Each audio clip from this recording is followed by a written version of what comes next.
नमस्कार विद्यार्थी मित्रांनो, ज्ञानराजा मॅथमॅटिक्स अकॅडमीमध्ये आपले स्वागत आहे. आजच्या व्हिडिओमध्ये आपण महा-टी-ई-टी 2024 या वर्षी झालेल्या परीक्षेचे पेपर सेकंड या पेपरमधील गणिताचे प्रश्न सोडवणार आहोत. गणिताचे प्रश्न 91 ते 120 या क्रमांकावर असतात.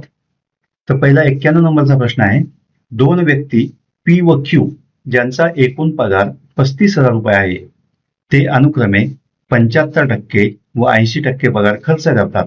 जर त्यांचे बचतीचे गुणोत्तर 5:3 असेल तर पी चा पगार क्यू पेक्षा कितीने जास्त असेल.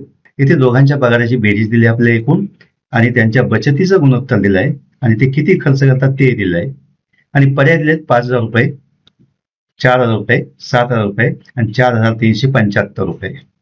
आता इथे आपण पी चा पगार x रुपये मानू आणि क्यू चा पगार y रुपये मानू.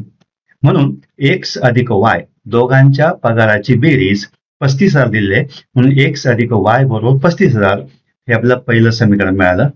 P 75% खर्च करतो. 75% खर्च करतो म्हणजे बचत किती करतो? 25%. आणि ही बचत 25/100x एवढी होते, कारण P चा पगार x रुपये आहे, म्हणून x च्या 25/100 आणि 25/100 याला 25 ने भाग दिला अंशस्थानी छेदस्थानी, तर 25 1 25, 25 चौक 100 म्हणजेच x/4. x/4 ही P ची बचत आहे. Q 80% खर्च करतो म्हणजेच बचत 20% करतो. B 80% खर्च करतो म्हणून बचत 20% होते आणि बचत ही y च्या 20% म्हणजे 20/100y. आता अंशस्थानी छेदस्थानी 20 ने भाग दिला तर 20 1 20, 20 5 100 म्हणजे y/5 एवढी Q बचत करतो. आता या बचतीचं गुणोत्तर आपल्याला 5:3 दिलंय, म्हणून x/4 भागिले y/5 बरोबर 5/3. आता या समीकरणामध्ये आपण पक्षांतर केलं तर x/y बरोबर 5/3 गुणिले 4/5. अंशस्थानचा आणि छेदस्थानचा 5 कॅन्सल होईल आणि उत्तर राहील 4/3. म्हणजेच x/y बरोबर 4/3. आता या समीकरणामध्ये x आणि y चा आपण पक्षांतर केलं 3 आणि y चं पक्षांतर केलं 3x - 4y बरोबर 0 हे दुसरं समीकरण मिळालं. आणि हे दोन समीकरण आपण सोडवले तर आपल्याला x आणि y च्या किमती मिळतील. त्यासाठी आपण समीकरण 1 ला 4 ने गुणूया. समीकरण 1 ला जर 4 ने गुणलं तर 4x अधिक 4y बरोबर 35,000 गुणिले 4 म्हणजे 1,40,000. 4x अधिक 4y बरोबर 1,40,000. आणि दुसरं समीकरण 3x - 4y बरोबर 0. या दोन समीकरणांची आपण बेरीज केली तर आपल्याला 3x अधिक 4x 7x मिळतील. 4y - 4y 0 होईल आणि 1,40,000 मध्ये 0 मिळवल्यास 1,40,000 होतील, म्हणजे 7x बरोबर 1,40,000. म्हणून x बरोबर 1,40,000 भागिले 7, 7 दुणे 14 वरचे 4 शून्य तसे, म्हणजेच 20,000 रुपये x चा पगार आहे. x चा पगार 20,000 आहे. आपण हे किंमत समीकरण 1 मध्ये टाकली तर आपल्याला मिळेल y बरोबर 35,000 वजा x. 35,000 वजा 20,000 बरोबर 15,000. म्हणजे P चा पगार 20,000 रुपये, Q चा पगार 15,000 रुपये. आणि आपल्या दोघांना काय विचारलं? P चा पगार हा Q पेक्षा किती जास्त आहे, म्हणजे दोघांच्या पगाराची आपल्याला वजाबाकी करावी लागेल. ती येते 20,000 वजा 15,000 बरोबर 5,000. आणि 5,000 पर्याय हा कुठे बरोबर आहे? 1 नंबरचा पर्याय, म्हणून 1 नंबरचा पर्याय इथे बरोबर आहे. प्रश्न क्रमांक 92. खालील आकृतीतील त्रिकोणांच्या जोडीतील कोणत्या सारख्या खुणाने दाखवलेले घटक एकरूप आहेत? आकृतीत दिलेल्या माहितीवरून कोण QRS चे माप काढा. म्हणजे आपल्याला QRS या कोणाचं माप काढायचं आहे आणि पर्याय दिले 108 अंश, 140 अंश, 124 अंश, 118 अंश. PQS हा समद्विभुज PS बरोबर QP, PS हा समद्विभुज त्रिकोण आहे. RQ बरोबर RS म्हणजेच RQS जर आपण ही QS जोडली तर RQS हा सुद्धा समद्विभुज त्रिकोण होईल. दिलेल्या माहितीवरून आपण या दोन गोष्टी काढल्या. त्रिकोण PQS हा एक समद्विभुज त्रिकोण आहे. त्रिकोण RQS हा सुद्धा एक समद्विभुज त्रिकोण आहे. कोण QPR हा 35 दिलेला आहे. म्हणून कोण आर पी एस सुद्धा 35 अंश होईल. त्रिकोण पी क्यू आर समरूप त्रिकोण पी एस आर. त्रिकोण पी क्यू आर एकरूप त्रिकोण पी एस आर. त्रिकोण पी क्यू आर मध्ये कोण पी क्यू आर हा 27 अंश, कारण त्रिकोण पी एस आर हा सुद्धा 27 अंश आहे. कोण पी आर क्यू बरोबर 180 वजा 27 अधिक 35. 27 अधिक 35 62 होतात, म्हणून 180 वजा 62 बरोबर 118 अंश. कोण पी आर एस बरोबर सुद्धा 118 अंश. कोण पी आर क्यू अधिक कोण पी आर एस अधिक कोण क्यू आर एस बरोबर 360 होतात, म्हणून 118 अधिक 118 अधिक क्यू आर एस बरोबर 360. म्हणून कोण क्यू आर एस बरोबर 360 वजा 118 अधिक 118, ते येतं 360 वजा 236 म्हणजे 124. म्हणून पर्याय क्रमांक 3 हा बरोबर आहे. 93 नंबरचा प्रश्न आहे. 8.5 सेमी त्रिज्या असणाऱ्या वर्तुळाची 13.6 सेमी लांबीची जीवा वर्तुळ केंद्रापासून किती अंतरावर असेल? 10.2 सेमी, 5.1 सेमी, 6.8 सेमी, 6.5 सेमी. त्यासाठी हे फिगर आपल्याला दिले. 8.5 सेमी त्रिज्या ओबी ही त्रिज्या 8.5 सेमी आहे.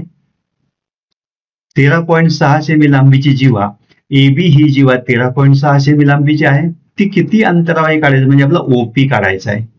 म्हणजेच आर बरोबर 8.5 सेंटीमीटर म्हणजे ओबी दिलेला आहे. सी बरोबर 13.6 सेंटीमीटर, म्हणून सी बाय 2 13.6 भागिले 2 म्हणजे 6.8 सेंटीमीटर ही पीबी. कारण वर्तुळ केंद्रापासून जीवेवर टाकलेला लंब जीवेला दुभागतो. या सूत्रानुसार पीबी बरोबर एबीचा अर्धा म्हणजेच जीवेचा अर्धा, म्हणून 6.8 ही पीबी आली. आता ओपी हा एबी ला लंब आहे आणि ओपी बरोबर डी घेतलाय आपण, म्हणून ओपीबी हा काटकोन त्रिकोण तयार झाला. आणि काटकोन त्रिकोणामध्ये पायथागोरसच्या सिद्धांतानुसार ओपी वर्ग अधिक पीबी वर्ग बरोबर ओबी वर्ग. काटकोन त्रिकोणातील बाजूंच्या वर्गाची बेरीज ही कर्णाच्या वर्गा एवढी असते, या पायथागोरसचा सिद्धांत आहे. म्हणून डी वर्ग अधिक 6.8 चा वर्ग बरोबर 8.5 चा वर्ग. डी वर्ग बरोबर 6.8 चा आपण पक्षांतर केलं, 8.5 चा वर्ग वजा 6.8 चा वर्ग, म्हणून डी वर्ग बरोबर आपल्याला सूत्र माहिती आहे, ए वर्ग वजा बी वर्ग बरोबर ए अधिक बी आणि ए वजा बी, म्हणून 8.5 अधिक 6.8. दुसऱ्या कंसात 8.5 वजा 6.8. कारण या दोघांचे वर्ग करून वजाबाकी करून नंतर वर्गमूळ शोधण्यापेक्षा ए वर्ग वजा बी वर्ग असेल तर ए अधिक बी आणि ए वजा बी असे दोन अवयव पडून सोडवलेलं सोपं जातं. म्हणून डी वर्गाची किंमत 15.3 गुणिले 1.7 आणि यांचा गुणाकार येतो 26.01. म्हणून डी ची किंमत 5.1, कारण 26.101 हा 5.1 चा वर्ग आहे. म्हणून पर्याय क्रमांक 2 हा बरोबर आहे. मित्रांनो, आपण चॅनलला नवीन असाल तर चॅनल सबस्क्राईब करा, व्हिडिओ आवडल्यास लाईक करा आणि आपल्या मित्रांना शेअर करा. प्रश्न क्रमांक 94. 2.51 रिकरिंग हे पुढील ही कोणत्या क्रियेचे मूल्य असेल? 2.1/3 अधिक 2/11, 3.72 वजा 1.21, 1.2/3 अधिक 17/20, 1.11/100 अधिक 1. आता 2.51 रिकरिंग आपल्या असली तर 2 पूर्ण आणि 51/99. वरती 12 असेल तर खाली 100 घेत नाही आपण, खाली 99 घ्यायचे. 51/99. 51/99 ला जर आपण संक्षिप्त रूप दिलं तर 3 भाग जाईल. 3 17 51 आणि 3 33 99, म्हणून 2 अधिक 17/33. आता यांची बेरीज केली तर 33 ने 2 ला गुणलं, 33 दुणे 66, 66 आणि 17 83 होतात. म्हणून या दोघांची बेरीज 83/33. आता आपण एक एक पर्याय बघू. कोणाची किंमत 83/33 येते? पहिला पर्याय 2.1/3 अधिक 2/11. पहिला अपूर्णांक जो आहे त्याची किंमत येते 7/3 कारण 2 6 आणि 1 7 म्हणजे 7/3 अधिक 2/11 आणि यांचा जर तिरकस गुणाकार केला आणि बेरीज केली तर 11 7 77 अधिक 2 6 भागिले 11 33 म्हणजे 77 अधिक 6 भागिले 33 ते येतं 83/33 ही आली आपली किंमत. पर्याय 2 मध्ये 3.72 3.72 आणि 1.21 हे अपूर्णांकामध्ये लिहिले तर 3.7 आणि 121/100 या दोघांची वजाबाकी करताना छेद 100 येणार आहे. आपल्याला छेद 99 पाहिजे होता किंवा 33 पाहिजे होता म्हणून हा पर्याय आपला योग्य नाही. पर्याय क्रमांक 3 मध्ये छेद 60 येईल कारण 20×60 होतील म्हणून हाही पर्याय योग्य नाही. आणि पर्याय क्रमांक 4 मध्ये छेद 100 आहे म्हणून हाही पर्याय योग्य नाही. म्हणून पर्याय क्रमांक 1 हा बरोबर आहे. मित्रांनो, हे कॅल्क्युलेशन न करता आपण बघितलं तर 11×33 होतात. ही पहिली किंमत आपली 33 आली म्हणून हाच पर्याय योग्य असू शकतो कारण इथे 100 छेद येणार, इथे 60 येणार, इथे 100 येणार. म्हणजे आपण असं ओव्हरलुक करून सुद्धा याचं उत्तर पटकन सांगू शकतो. 95 प्रश्न आहे. खालील आकृतीवरून कोण एसीडीचे माप कोण बीसीडीच्या पेक्षा कितीने जास्त आहे ते काढा. आकृती दिलेत, कोणाची माप दिली एक्सच्या स्वरूपात आणि आपल्याला एसीडी हा कोण बीसीडी पेक्षा कितीने मोठा आहे ते दाखवायचं आहे. पर्याय दिलेत 39°, 144°, 50°, 90°. आता आपण या कोणांची बेरीज करू. रेषीय जोडीतील कोणांची बेरीज 180 असते म्हणून या दोघांची बेरीज 180° आली पाहिजे. 5/2x अधिक 25 अधिक 2x वजा 7 बरोबर 180. आता आपण हे समीकरण सोडून x ची किंमत काढूया. 5/2x अधिक 2x बरोबर 180 वजा 25 अधिक 7 या दोघांचा आपण पक्षांतर केला.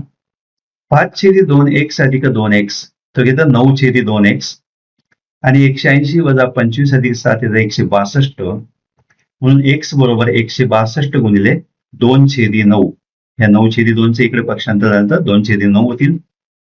9ने 162 ला भागितलं 18 येतील. 9 1 9 7 राहिले 7 2 72 9 8 72 म्हणजे इथे 18 येतील. 18 गुणिले 2 बरोबर 36. 18 गुणिले 2 बरोबर 36 म्हणजे x ची किंमत 36 आली. म्हणून आपण दोन्ही कोणांचे माप काढून घेऊया. 5/2x अधिक 25 याच्यामध्ये x ची किंमत 36 टाकली तर 5/2 गुणिले 36 अधिक 25 2 ने 36 ला भागलं म्हणजे 18 आले. 18 म्हणजे 90 90 आणि 25 115. दुसऱ्याला 2x वजा 7 म्हणजे 2 गुणिले 36 वजा 7 36 दुणे 72 72 7 गेले 65.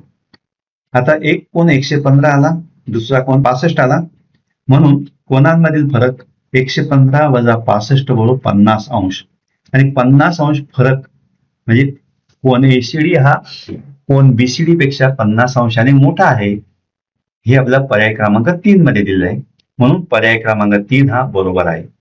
96 प्रश्न. एका विद्यार्थ्याने x घन अधिक 5x वर्ग वजा 10x वजा 50 एवढी चॉकलेट वर्गातील x वर्ग वजा 10 विद्यार्थ्यांना एक समान वाटली तर प्रत्येक विद्यार्थ्याला किती चॉकलेट मिळतील. पर्याय दिलेत.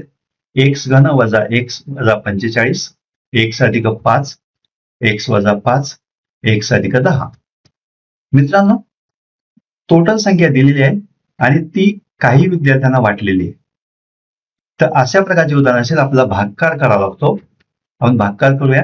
x घन अधिक 5x वर्ग वजा 10x वजा 50 x घन अधिक 5x वर्ग वजा 10x वजा 50. आपण जर असं केलं आणि त्याला x वर्ग वजा 10 ने भागलं तर x चा भाग बसेल x आणि x वर्ग x घन आणि x आणि 10 वजा 10x. या 10x या दोघांची आपण वजाबाकी केली तर x घन कॅन्सल होतील. हे वजा 10x इथे वजा चिन्ह पाहिजे होतं. वजा 10x आणि मधून वजा 10x गेले 0 आले. 5x वर्ग वजा 50 ही शिल्लक राहील. आता 5 चा भाग बसेल x वर्ग आणि 5x वर्ग 10 5 50 आणि यांची वजाबाकी केल्यास हे कॅन्सल होतील म्हणून x अधिक 5 चॉकलेट प्रत्येक विद्यार्थ्याला वाटले जातील. 1+5 हे पर्याय क्रमांक 2 मध्ये आहे, म्हणून पर्याय क्रमांक 2 बरोबर आहे. प्रश्न क्रमांक 97, पुढीलपैकी कोणता बिंदू त्रिकोणाच्या बाह्य भागातही असू शकतो? म्हणजे तो अंतर्भागातही असतो आणि बाह्य भागातही असतो किंवा कोनांवरही असू शकतो. असा बिंदू कोणता? एक आंतरमध्य, परिकेंद्र, शिरोबिंदू आणि मध्यगा संपात बिंदू. तर त्रिकोणात आंतरमध्य हा मध्ये असतो, शिरोबिंदू हे कोनावर असतात, मध्यगा संपात बिंदू हे कोनाच्या मध्ये असतात, मात्र परिकेंद्र हे त्रिकोणाच्या बाह्य भागात असते. म्हणून पर्याय क्रमांक 2 हा बरोबर पर्याय आहे. खालील आकृतीमध्ये ओ केंद्र असलेल्या वर्तुळात जीवा LT ची लांबी वर्तुळाच्या त्रिज्ये एवढी आहे, तर कंस BST चं माप किती? या BST या कंसाचं माप आपल्याला विचारलंय. पर्याय दिलेत 120 अंश, 60 अंश, 30 अंश आणि 150 अंश. आता कोण OLT मध्ये OL बरोबर OT, LT ची लांबी ही वर्तुळाच्या त्रिज्ये एवढी आहे. OL ही त्रिज्या आहे, LT ही त्रिज्या एवढी आहे, म्हणून या दोन्ही बाजू सारख्या आहेत. OT ही जर आपण जोडली तर OT सुद्धा काय होईल? त्रिज्या होईल, म्हणून OT बरोबर OL बरोबर LT. म्हणजे त्रिकोण OLT हा समभुज त्रिकोण आला. त्रिकोण OLT हा समभुज त्रिकोण आहे. हा समभुज त्रिकोण असेल तर आपल्याला माहिती आहे समभुज त्रिकोणाचे तीनही कोन सारख्या मापाचे असतात आणि ते 60 अंश असतात. म्हणून कोन LOT याचं माप 60 अंश होईल आणि 60 अंश हा केंद्रीय कोन झाला आणि त्याच्या समोर असलेला कंस कोन LOT हा 60 अंश केंद्रीय कोन आहे आणि कंस LTJ सुद्धा 60 अंश होईल. म्हणजे केंद्रीय कोनासमोरील कंसाचे माप हे केंद्रीय कोना इतकेच असते, म्हणून ते 60 अंश. LTJ 60 अंश होईल. आता BL हा व्यास आहे, म्हणून BTL हा कंस अर्धवर्तुळ आहे. कंस BTL अर्धवर्तुळ आहे आणि आपल्याला माहिती आहे अर्धवर्तुळाचे माप हे 180 अंश असतं, म्हणून कंस BTL चं माप 180 अंश. आता कंस BST आपल्याला काढायचा आहे, तर हा BST कंस काढायचा म्हणजे BTL मधून TLTJ हा वजा केला की BST मिळेल. म्हणून कंस BST बरोबर कंस BTL वजा कंस LTJ, तो येतो 180 वजा 60, 120 अंश. 120 अंश हा पर्याय क्रमांक 1 आपला बरोबर आहे. प्रश्न क्रमांक 99, खालील आकृतीमध्ये रेषा L समांतर रेषा M आहे. रेषा L आणि रेषा M या दोन समांतर रेषा आहेत. दिलेल्या माहितीच्या आधारे A ची किंमत काढा. म्हणजे या दोन कोणाची माप दिले, एका कोणाचं माप 3x अधिक 10 अंश आणि त्याच्या विरुद्ध कोणाचं माप 2x अधिक 50 अंश आणि आपल्याला A ची किंमत काढायची. पर्याय दिले 40, 50, 60, 70. आता हे दोन विरुद्ध कोण आहे. एका रेषेला दुसऱ्या रेषेने छेदले असता होणारे विरुद्ध कोण सारख्या मापाचे असतात, म्हणून 3x अधिक 10 बरोबर 2x अधिक 50. दोन्ही कोण सारख्या मापाचे आहेत. याच्यावर x ची किंमत आपल्याला काढता येईल.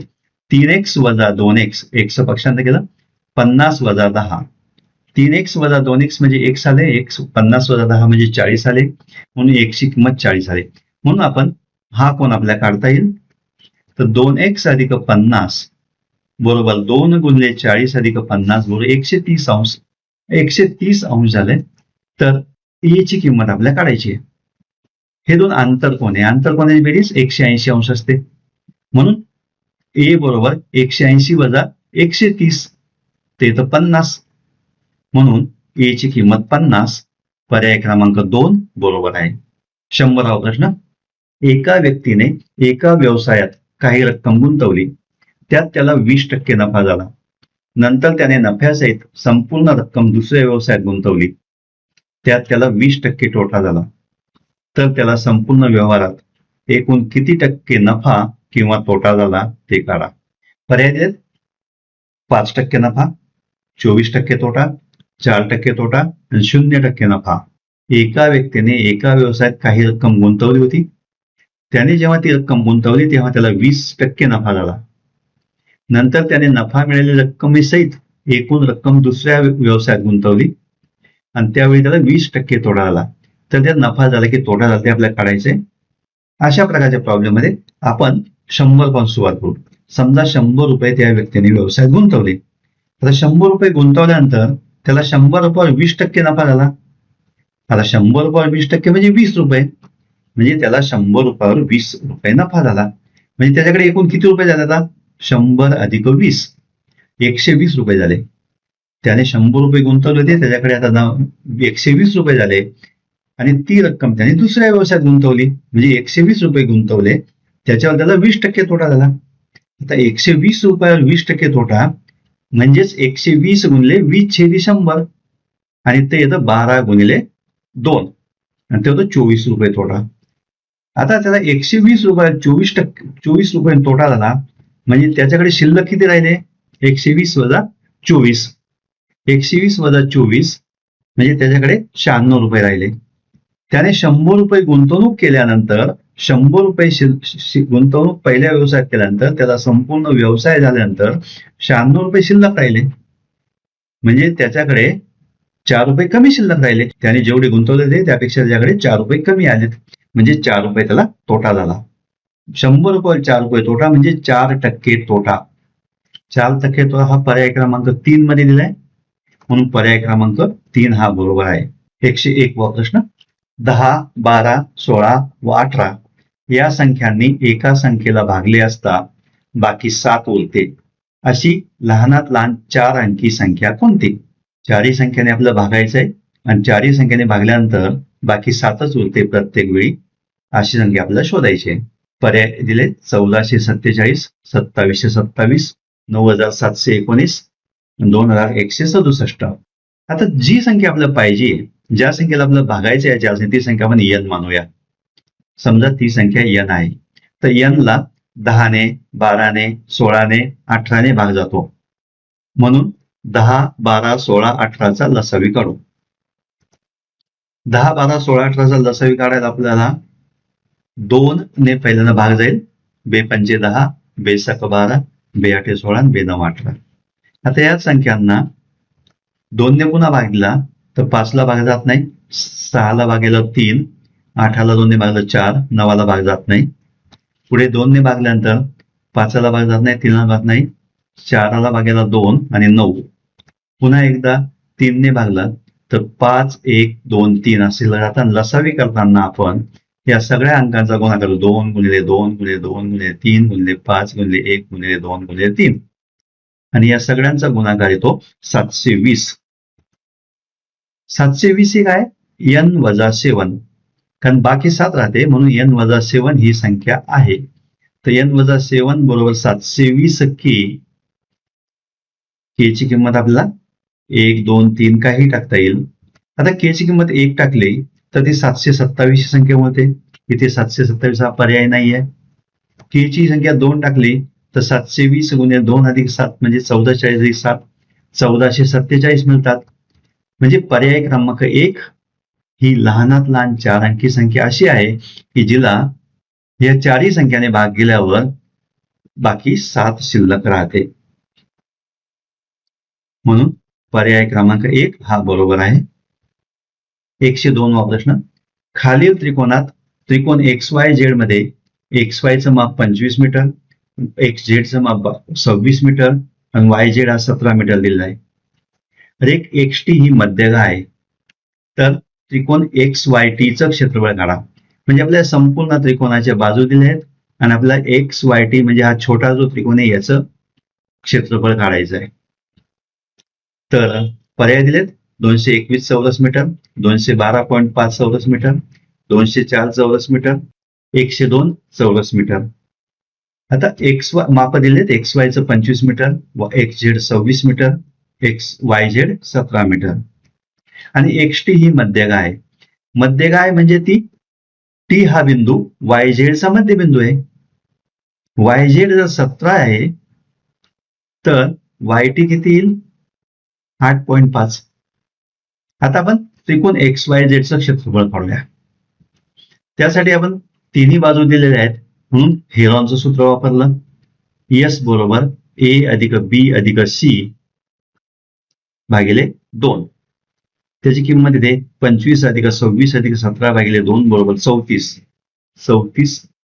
मीटर XYZ ची परिमिती आहे. 34 मीटर ही XYZ ची परिमिती आहे. आता त्रिकोण XYZ चे क्षेत्रफळ बरोबर हेरॉनचं सूत्र आहे वर्गमुळात S, S वजा A, S वजा B, S वजा C. वर्गमुळात 34, 34 वजा 25, 34 वजा 26, 34 वजा 17. ते येतं वर्गमुळात 34 गुणिले 9 गुणिले 8 गुणिले 17. आता 34 आपल्याला 17 गुणिले 2 लिहिता येतील. 9 जसे तसे लिहिले, 8 जसे तसे लिहिले, 17 जसे तसे लिहिले. तर हे 17 आणि 17 यांचं वर्गमुळाच्या बाहेर काढताना एकदाच लिहावं लागेल. 9चा वर्गमूळ 3 आहे आणि 8 दोन्ही 16 होतात. 16चा वर्गमूळ 4 आहे. म्हणून या संपूर्ण संख्येचं वर्गमूळ येईल 17 गुणिले 3 गुणिले 4. 17 × 51, 51 गुणिले 4 हे 204 होतं. म्हणून 204 चौरस मीटर हे XYZ क्षेत्रफळ आहे. XYZ क्षेत्रफळ 204 चौरस मीटर आहे. परंतु आपल्याला विचारलं XYT तर मध्यगा ही त्रिकोणाला 2 समान भागात दुभागते. म्हणून त्रिकोण XYT क्षेत्रफळ ते 1/2 गुणिले 204 बरोबर 102 चौरस मीटर. मित्रांनो इथे आपले गपलत होते. बऱ्याच वेळा आपण हे 204 उत्तर आलं, क्षेत्रफळ 204 आलं, घाईघाईमध्ये आपण 204 3 क्रमांक लिहून टाकतो. परंतु आपल्याला त्रिकोण XYZ नाही विचारलंय, XYT विचारलंय आणि XT मध्यगा असल्यामुळं ते क्षेत्रफळ अर्ध होतं. म्हणून 102 चौरस मीटर आहे. काय विचारलंय ते लक्ष ठेवून पर्याय चूज करायचा. दोन्ही पर्याय दिले म्हणून इथे कन्फ्युजन होण्याची शक्यता असते. पर्याय क्रमांक 4 हा बरोबर आहे. 103 नंबरचा प्रश्न. 325चा 8वा घात अधिक 1251चा 8वा घात अधिक 630चा 8वा घात बरोबर A ही संख्या येते. तर A या संख्येच्या एकक स्थानी कोणता अंक आहे? 8, 5, 6, 0. मित्रांनो इथे आपला या संख्यांची पूर्ण संख्या विचारलेली नाही, फक्त ती जी संख्या आहे ना तिचा एकक स्थानचा अंक विचारलेला आहे. म्हणून आपण या प्रत्येक संख्येचा एकक स्थानी काय येईल ते बघूया. 325च्या 8वा घात याच्या एकक स्थानी काय येईल तर 5चा 8वा घात येईल. 5चा कितवाही घात केला तरी 5च येतो. म्हणून 5चा 8वा घात 5 येईल. नंतर 1251चा 8वा घात काढू. त्याच्या एकक स्थानचा अंक येईल 1चा 8वा घात. 1 या संख्येचा कितवाही घात केला तो एकच येतो म्हणून तो 1 आला. 630चा 8वा घात याच्या एकक स्थानचा अंक येईल 0चा 8वा घात. 0चा 8वा घात हा 0 असतो. म्हणून एकूण तिघांची बेरीज केल्यावर 5 + 1 + 0 बरोबर 6. म्हणून A या संख्येच्या एकक स्थानी 6 अंक येईल. आणि पर्याय क्रमांक 3 मध्ये दिलाय म्हणून पर्याय क्रमांक 3 बरोबर आहे. 104 नंबरचा प्रश्न. 2 भावांच्या वयांची बेरीज 40 वर्ष आहे. त्यांच्या वयातील फरक 2 वर्ष आहे. तर मोठ्या भावाचे 5 वर्षापूर्वीचे वय किती? 16 वर्ष, 14 वर्ष, 35 वर्ष आणि 26 वर्ष. बघा इथे काय विचारलंय? 5 वर्षापूर्वीचं वय विचारलंय. आपण आजची वय काढतो. मोठ्या भावाचं आजचं वय X मानू आणि लहान भावाचं Y मानू. मग दोघांच्या वयांची बेरीज 40 वाजली म्हणजे X + Y बरोबर 40 हे समीकरण पहिलं मिळालं. दोघांच्या वयातला फरक 2 दिलाय म्हणून X + Y बरोबर 2 हे दुसरं समीकरण मिळालं. आणि दोन्ही समीकरण सोडवण्यासाठी आपण समीकरण 1 आणि 2 ची जर बेरीज केली तर X + X 2X, Y + Y 0 आणि 40 आणि 2 42. म्हणजे 2X बरोबर 42. म्हणजेच मोठ्या भावाचं वय X बरोबर 21 वर्ष येतं, Y बरोबर 19 वर्ष येतं. लहान भावाचं वय 2 वर्षांनी कमी आहे म्हणजे 19 वर्ष. आणि मोठ्या भावाचं 5 वर्षापूर्वीचं वय म्हणजे आपल्याला आजचं जे वय मिळालं 21 त्यातून 5 वर्ष वजा करावं लागतील ते 16 वर्ष. आणि आपल्याला तेच विचारलंय म्हणून 16 वर्ष पर्याय क्रमांक 1 हा बरोबर आहे. पुढचा प्रश्न 105 नंबर. खालील आकृतीमध्ये कोन P बरोबर 5x - 19 अंश, कोन Q बरोबर 3x + 45 अंश, कोन R बरोबर 3x अंश, तर कोन PRS काढा. आकृतीमध्ये आपला तिन्ही आंतर कोनाची मापं दिलीत आणि या बाह्य कोनाचं माप आपल्याला काढायचंय. पर्याय दिले 51 अंश, 177 अंश, 138 अंश आणि 129 अंश. आता आपल्याला माहिती आहे त्रिकोणाच्या तीनही कोनांची बेरीज 180 अंश असते. तेच तो नियम वापरून आपण X ची किंमत काढूया. म्हणून 5x - 19 अधिक 3x अधिक 45 अधिक 3x बरोबर 180.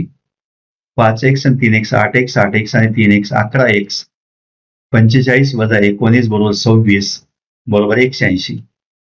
म्हणून 11x बरोबर 180 वजा 26 154. x बरोबर 154 छेदी 11 11 1 11 4 उरले 24 11 चोक 44 म्हणजे 14. x ची किंमत 14. माप कोन r आपला r काढावा लागेल. r ची किंमत मिळाली 3 गुणिले 14 म्हणजे 42 अंश. आता हा रेषीय जोडीतला कोण आहे म्हणून हा जर 42 अंश असेल तर हा कोण 180 वजा 42 येईल. म्हणून माप कोन PRS बरोबर 180 वजा 42 आणि 180 वजा 42 तर 138 अंश. म्हणून पर्याय क्रमांक 3 हा बरोबर आहे. 106वा प्रश्न. जर 1 वर्गमुळात 3 वजा 1 वर्गमुळात 2 अधिक 1 वर्गमुळात 6 बरोबर a वर्गमुळात 3 वजा b वर्गमुळात 2 अधिक c वर्गमुळात 6 तर a अधिक b अधिक c बरोबर किती? म्हणजे आपल्याला आधी एबीसीच्या किमती काढाव्या लागतील आणि एबीसीच्या किमती काढून त्यांची बेरीज किती येईल ते आपल्याला दाखवायचं आहे. तर पर्याय दिलेत 0 1 11 आणि 2 वर्गमुळात 6. बघूया आपण. 1 वर्गमुळात 3 वजा 1 वर्गमुळात 2 अधिक 1 वर्गमुळात 6. इथे आपण जर छेदस्थानी वर्गमुळात 3 ने आणि अंशाने वर्गमुळात 3 ने गुणलं तर छेदस्थानी 3 होतील. म्हणून 1 वर्गमुळात 3 ची किंमत आपल्याला वर्गमुळात 3/3 लिहिता येईल. तसंच 1 वर्गमुळात 2 ची किंमत वर्गमुळात 2/2 कारण अंशस्थानी छेदस्थानी वर्गमुळात 2 ने गुणूया. त्याप्रमाणे 1 वर्गमुळात 6 ची किंमत वर्गमुळात 6/6 अशी लिहिता येईल. आता याची तुलना आपण a वर्गमुळात 3 वजा b वर्गमुळात 2 अधिक c वर्गमुळात 6 या उजव्या बाजूवर केली तर आपल्याला a ची किंमत मिळते वर्गमुळात 3 चा सहगुणक 1/3. b ची किंमत मिळते वर्गमुळात 2 चा सहगुणक 1/2 आणि c ची किंमत मिळते 1/6. 1/3 1/3 आणि 1/6 ह्या एबीसीच्या किमती मिळाल्या आणि तिघांची बेरीज केली तर a अधिक b अधिक c बरोबर 1/3 अधिक 1/2 अधिक 1/6. 6 लसावी काढला छेदांचा म्हणून तो लिहिता येईल 2/6 अधिक 3/6 अधिक 1/6 ते येईल 2 अधिक 3 अधिक 1/6 बरोबर 6/6 म्हणजे 1. पर्याय क्रमांक 2 हा बरोबर आहे. 107 नंबरचा प्रश्न. प्रांजलीने तिचा फ्लॅट दलालामार्फत विकला. फ्लॅटची विक्री किंमत 25 लाख रुपये ठरली आणि या व्यवहारात तिला (2) दलाली द्यावी लागली. तर तिला फ्लॅट विकून किती रक्कम मिळाली? फ्लॅट विकून तिला मिळाले 25,50,000 50,000 24,50,000 आणि 20 लाख. आता दलाली आपल्याला 25 लाखाच्या 2% आहे. 25 लाखाच्या 2% म्हणजे 25 लाख गुणिले 2/100. 25 लाखाचे 2 शून्य आणि 100चे 2 शून्य गेले तर 25,000 गुणिले 2 बरोबर 50,000. 50,000 रुपये ती दलाली दिली. दलाली दिली म्हणजे तिला ते पैसे वजा होऊन तेवढे पैसे मिळतील. तर प्रांजलीला मिळालेली रक्कम 25 लाख वजा 50,000. इथे बघा 25,50,000 पर्याय दिलाय 24,50,000 दिलाय. कधी कधी आपल्या नजर चुकीचं ऍडिशन होऊन जाते, बेरीज होऊन जाते.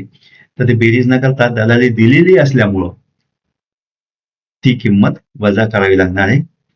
तर 25 लाख वजा 50,000 ते येतं 24,50,000. म्हणून पर्याय क्रमांक 3 हा बरोबर आहे. 108 नंबरचा प्रश्न. ए या व्यक्तीने एका पुस्तकाचे रोज समान पानांचे वाचन केल्यास त्याला पूर्ण पुस्तक वाचायला 30 दिवस लागतात. बी हा व्यक्ती तेच पुस्तक वाचताना रोज ए पेक्षा 5 पानांचे जास्त वाचन करतो तर त्याला पुस्तक वाचायला 20 दिवस लागतात. सी हा व्यक्ती ए पेक्षा रोज 5 पाने कमी वाचतो तर त्याला पुस्तक वाचायला किती दिवस लागतील? पर्याय 40 दिवस 50 दिवस 60 दिवस आणि 100 दिवस. इथे 3 व्यक्ती आहेत. एक व्यक्ती समान पानं वाचतो आणि त्याला 30 दिवस लागतात. तेच पुस्तक बी दररोज ए पेक्षा 5 पानं जास्त वाचतो त्याला 20 दिवस लागतात. आणि सी हा कमी पाने वाचतो 5 पाने ए पेक्षा तर त्याला किती दिवस लागतील हे आपल्याला काढायचंय. समजा ए हा व्यक्ती एका दिवसात X पानं वाचतो आणि त्याने ती पानं 30 दिवसात वाचून ते पुस्तक पूर्ण केलं. म्हणून पुस्तकाला पानं किती होती? 30X. दररोज X पानं आणि 30 दिवसात पूर्ण झाली म्हणजे 30X ही त्या पुस्तकाची एकूण पानं आहे. आता बी हा व्यक्ती एका दिवसात X अधिक 5 पानं वाचतो आणि त्याला ती पानं वाचायला 20 दिवस लागतात. म्हणजेच X अधिक 5 गुणिले 20 याची किंमत येते 20X अधिक 100. या 20 ने दोघांना गुणावं लागेल. 20X अधिक 100 आणि ही किंमत येते 30X बरोबर, कारण पुस्तक तर तेच आहे. ही एकूण पाने बी साठी होती आणि 30X एकूण पाने ए साठी होती, म्हणून दोघं सारखे आहेत. 30X बरोबर 20X अधिक 100 म्हणून 10X बरोबर 100. 20X पक्षांतर केलं. X बरोबर 10. X ची किंमत 10 आली. आता सी हा व्यक्ती काय करतो? 5 पाने कमी वाचतो. मग आपण पुस्तकाची एकूण पानं किती ते पाहू. 30X ही पुस्तकाची पानं होती. 30 गुणिले 10 म्हणजे 300 पानं होती. सी काय करतो? 5 पानं कमी वाचतो, म्हणजे X वजा 5 म्हणजे 5 पानं दररोज वाचतो. तर 5 पानं दररोज वाचतो तर 300 पानं वाचायला त्याला किती दिवस लागतील? 300/5. 300ला 5 ने भागितल्यावर 5 × 30 आणि 1 0 म्हणजे 60 दिवस लागतात. म्हणून पर्याय क्रमांक सी 3 हा बरोबर आहे. 109वा प्रश्न. समभुज त्रिकोणाची प्रत्येक बाजू 61 सेंटीमीटर आहे. त्याचा एक कर्ण 22 सेंटीमीटर लांबीचा आहे. तर त्या समभुज चौकोनाचे क्षेत्रफळ किती? चौकोनाची बाजू 61 सेंटीमीटर आहे आणि एक कर्ण 22 सेंटीमीटर लांबीचा दिला आहे आणि समभुज चौकोनाचं क्षेत्रफळ काढायचं आपल्याला. पर्याय दिले 671 चौरस सेंटीमीटर, 2640 चौरस सेंटीमीटर, 1320 चौरस सेंटीमीटर आणि 660 चौरस सेंटीमीटर. आता समभुज चौकोनाचं क्षेत्रफळ येतं कर्णांचा गुणाकार भागिले 2. हे सूत्र आहे समभुज चौकोनाचं. आता आपला कर्ण दुसरा दिलेला नाही, मग काय करायचं? तर त्यासाठी आपल्याला समभुज चौकोनामध्ये पहिल्या कर्ण भागिले 2चा वर्ग अधिक दुसरा कर्ण भागिले 2चा वर्ग बरोबर त्याच्या बाजूचा वर्ग हे त्या कर्णांमध्ये संबंध असतो. D1 भागिले 2 वर्ग अधिक D2 भागिले 2 वर्ग बरोबर S वर्ग. D1 हा पहिला तो कर्ण, D2 हा दुसरा कर्ण. आता आपल्या बाजू दिली S दिले, D1 दिलाय, D2 आपण काढूया. 22/2 चा वर्ग अधिक D2/2 चा वर्ग बरोबर 61 चा वर्ग. 22/2 11 होतात, म्हणून D2 भागिले 2 चा वर्ग बरोबर 61 वर्ग वजा 11 वर्ग. आता 61 वर्ग वजा 11 वर्ग कसा काढणार आपण? 61 अधिक 11 गुणिले 61 वजा 11, 72 गुणिले 50 तो 3600 आला. किंवा 61 चा वर्ग 3721 वजा 11चा वर्ग 121, 3721 म्हणून 121 गेले 3600. D2 भागिले 2 चा वर्ग 3600 म्हणजे D2 भागिले 2 60 आला, कारण 3600 हा 60चा वर्ग आहे, 36 हा 6चा वर्ग आहे आणि 2 शून्य जागी 1 शून्य वर्गमूळ काढताना, म्हणून D2 बरोबर 60 गुणिले 2 120. 120 सेंटीमीटर हा दुसरा कर्ण आला. पहिला कर्ण 22 होता, दुसरा कर्ण 120 आला. म्हणून समभुज चौकोनाचं क्षेत्रफळ काय येईल? 120 गुणिले 22 भागिले 2 बरोबर 60 गुणिले 22 ते येतं 1320 चौरस सेंटीमीटर. 1320 चौरस सेंटीमीटर हे तिसऱ्या पर्यायामध्ये आहे, म्हणून पर्याय क्रमांक 3 बरोबर आहे. प्रश्न क्रमांक 110. तांब्याच्या भरीव वृत्तचितीच्या तळाची त्रिज्या तांब्याच्या भरीव वृत्तचितीच्या तळाची त्रिज्या 2.1 सेमी असून तिची उंची 8 सेमी आहे. ती वितळून 14 मिलीमीटर व्यास व 1 मिलीमीटर जाडी असलेल्या किती सत्या तयार होतील? पर्याय दिला 1800, 2 7200, 3 180, 4 720. आता आपल्याला ते घनफळ काढावं लागेल. वृत्तचितीचं घनफळ असतं पाय r वर्ग h. पायची किंमत 22/7 म्हणून ते येतं 22/7 गुणिले r वर्ग म्हणजे 2.1 गुणिले 2.1 गुणिले h 8. ते येतं 22 गुणिले 0.3, कारण 7ने 2.1 ला भागला, 0.3 गुणिले 2.1 गुणिले 8 आणि या चौघांचा गुणाकार केला तो होता 110.88 चौरस सेमी. आता आपल्याला चकतीचं घनफळ काढायचंय. चकतीचं घनफळ सुद्धा पाय आर वर्ग याच्याच येईल, परंतु इथं आर हा मिलीमीटर मध्ये आहे, तो आपल्याला सेंटीमीटर मध्ये लागेल, कारण पहिले माप आपले सेंटीमीटर मध्ये होते. म्हणजे मिलीमीटरचे सेंटीमीटर करूया आपण, 10 ने भागलं तर 0.7 सेंटीमीटर आणि एच 1 मिलीमीटरला आहे, म्हणजे 0.1 सेंटीमीटर.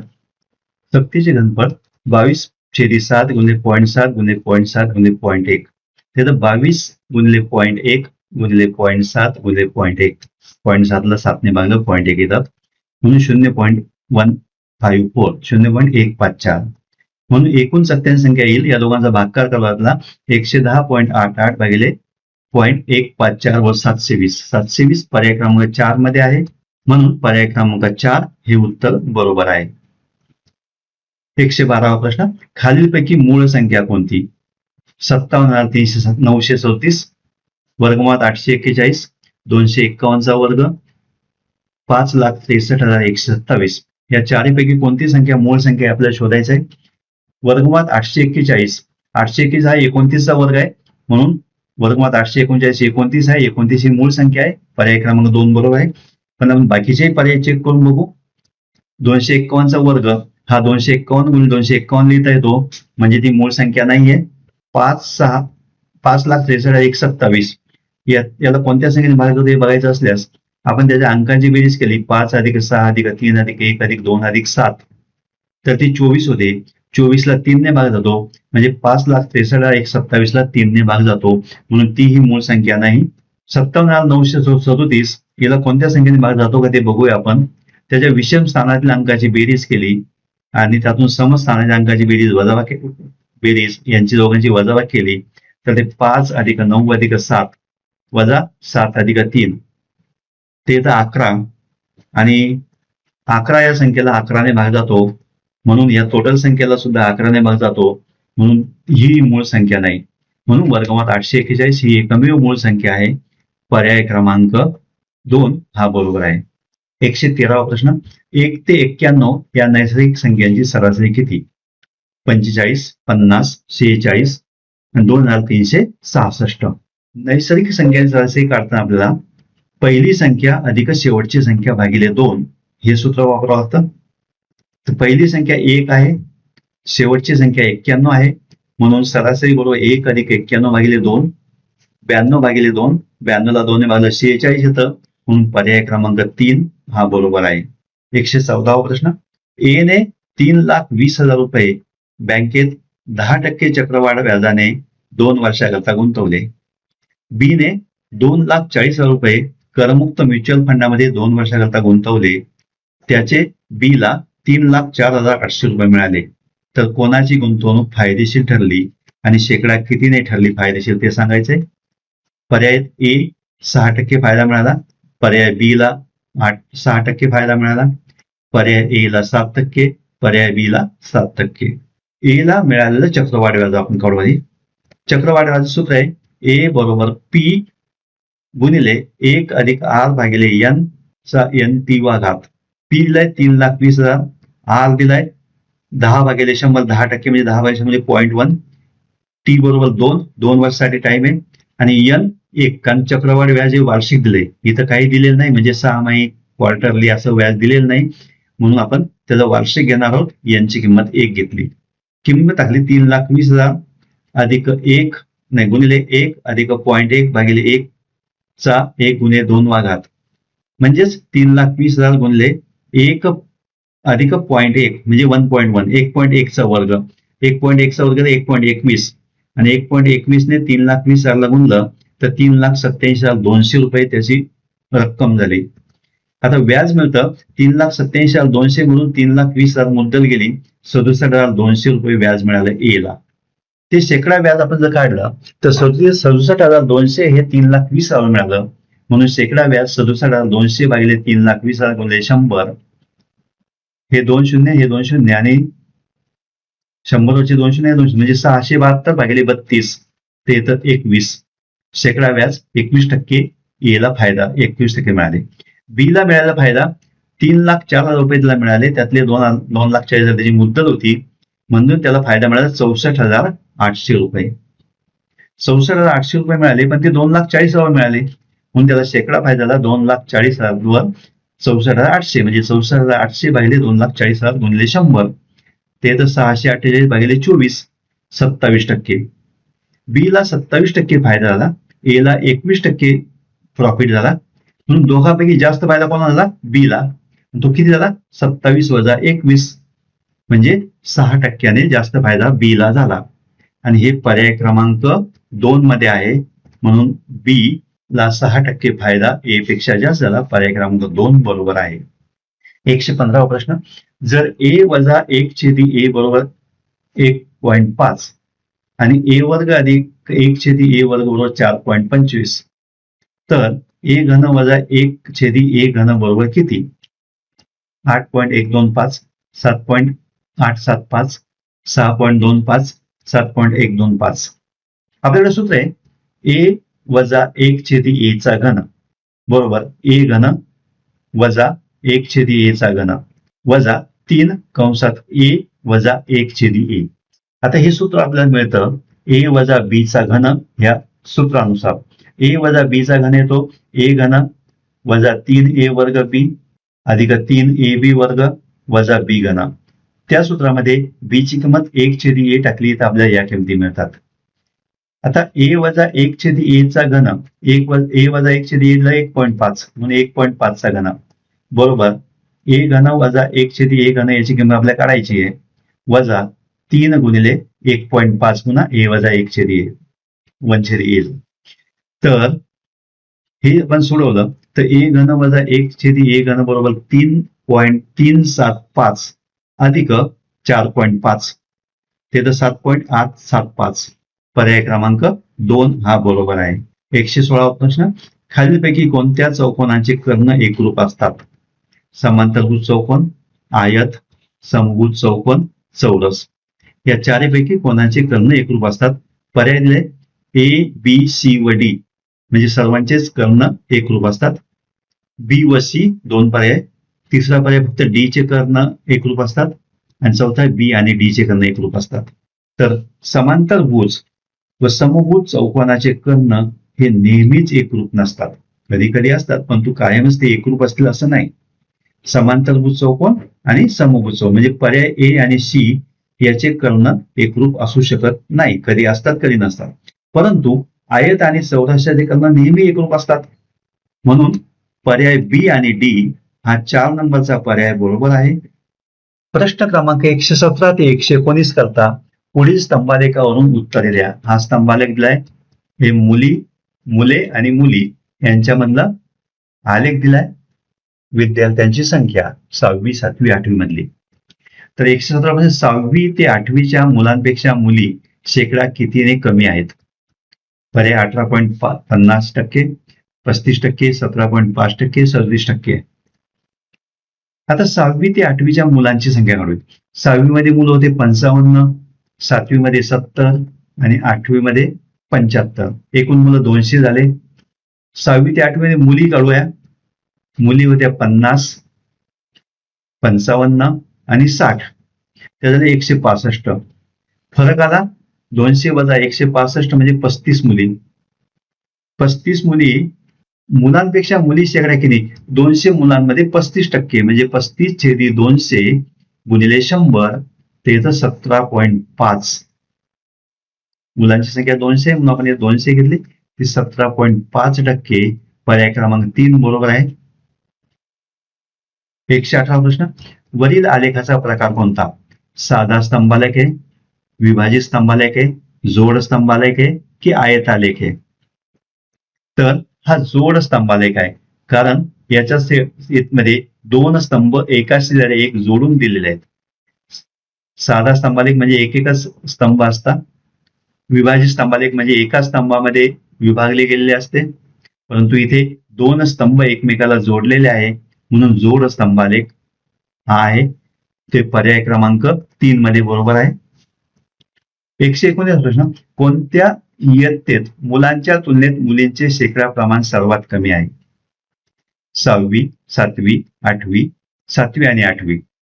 6वीत मुलांचे व मुलांचे गुणोत्तर 50/55 गुणिले 100 मुलांचे आणि मुलींचे गुणोत्तर म्हणजे मुलं आणि मुली 50/55 गुणिले 100 ते तर 90.9%. 7वी मध्ये तेच गुणोत्तर 55/70 गुणिले 100 78.6%. 8वीत 60/80 गुणिले 100 ते तर 75%. आता विचारलं काय सर्वात कमी प्रमाण 75. 75 हे 8वीच आहे म्हणून क्रमांक 3 पर्याय क्रमांक 3 बरोबर आहे. 120वा प्रश्न 5x वर्ग अधिक 11 वर्गमुळात 2x अधिक 4 याची किंमत ax अधिक b गुणिले cx अधिक d अशी लिहिली तर a अधिक c अधिक bd ची किंमत किती?